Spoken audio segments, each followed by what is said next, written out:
to Walk in Beauty shares a story of restoring cultural identity.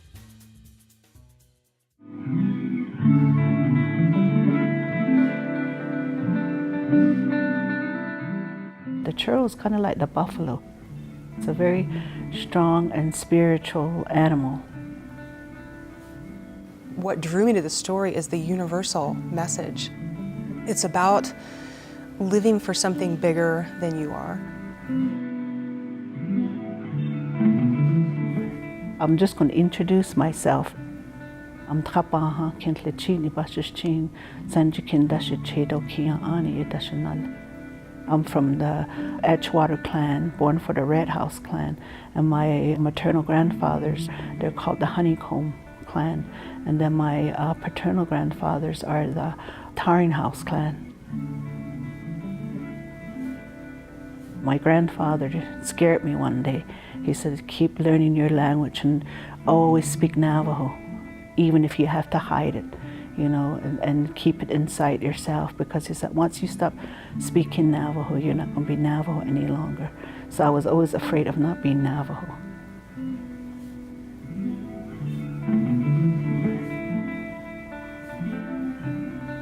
Sharon, what is the significance of the churro sheep to you and to your family and to Navajo culture? Well, the churro was the first one that the Spaniards brought in to the Navajo people long ago, and the elders, they had already dreamt about this in the spirit. Somebody found a little fetish of a sheep, and they knew they were coming. And so when they first saw them, we embraced them and we've kept them going.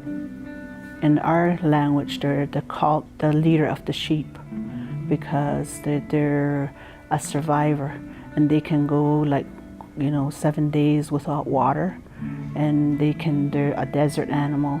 And then they have the long fur that was just, wonderful for the rugs. The rugs that are still surviving today, some of them are like 300 years old, 500 years old. Those are the rugs that are made from the churro wool. How were they lost? They were killed off during the sheep reduction in the 1930s. In the 1930s? Yes. Okay. One of the reasons was they were saying that it was the drought now, that the sheep were destroying the landscape, and there was hardly any more grass, and they were blaming the sheep. So they came in and they just went to the corrals and just shot them. And they didn't even bury them or anything. They just, left them piled there.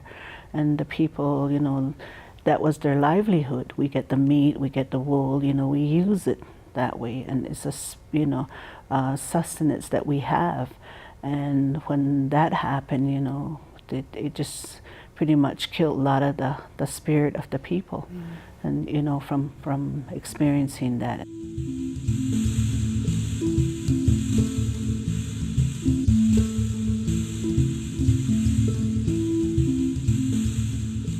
They were happy when we brought the churro back. They remembered the long-haired sheep. My dad was really instrumental in reintroducing. He's the one that told us, those are the sheep that I knew when I was growing up as a child. And he said, they're very hardy.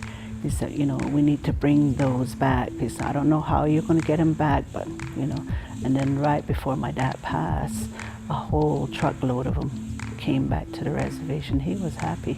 And we were happy, because we had gotten the sheep back to our land. Stacia, how did you meet the Begays and what drew you to this story? I met them back in, the mid-90s, and it was for the first Sheep is Life conference that Sharon and her family were helping to organize. As soon as I met them on a Sunday morning, I was just really blown away by the commitment to this and how the family was able to rise above just the daily living and see the bigger picture and recognize that the sheep embody so much for the Navajo people and for Sharon's family, and found myself returning as often as I could. Sharon, what is the beauty of Gettito like? It's where I was raised. I was born and raised there, and my umbilical cord is buried in the sheep corral. And that's my connection to that place. And no matter where I go in the world, I will always return. And my grandfather told me that. He says, even if you leave this land right here, he said, I'm going to sing songs and you're going to come back here. I'm going to always find you. Stacia, how can photography help explain the story of a place like this? Not so much explain as to experience, I would hope, on a level where you can, feel the dryness and hear the wind and have to search for water on a daily basis. There's no running water. Is there a photo for you that illustrates the heart of this story? A lot of the pictures I made, and it wasn't until later that I could see the spiritual underpinning of the picture and what I felt at the time. One image that I really felt when I was making was during Heather's coming of age ceremony, her kinalda. She becomes part of the land and the air, and I just really felt in that moment, this is what this is all about. And it's not just about sheep, and it's not just about bringing back the weaving, it's about saving an identity.